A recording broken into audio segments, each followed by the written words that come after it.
కొణిదెల పవన్ కళ్యాణ్ అనే నేను శాసనసభ సభ్యుడిగా ఎన్నికైనందున శాసనం ద్వారా నిర్మితమైన భారత రాజ్యాంగం పట్ల నిజమైన విశ్వాసం, విధేయత చూపుతానని, భారతదేశ సార్వభౌమాధికారాన్ని, సమగ్రతను కాపాడుతానని, నేను స్వీకరించబోయే కర్తవ్యాన్ని శ్రద్ధాశక్తులతో నిర్వహిస్తానని దైవ సాక్షిగా ప్రమాణం చేస్తాను.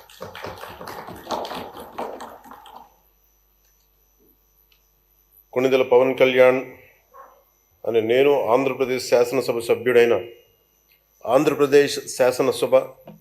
సభ్యుడైన కొణిదెల పవన్ కళ్యాణ్ అని నేను సభా నియమాలకు కట్టుబడి ఉంటానని, వాటిని అనుసరిస్తానని, సభా మర్యాదలను పాటిస్తానని, సాంప్రదాయాలను గౌరవిస్తానని దైవ సాక్షిగా ప్రమాణం చేస్తాను.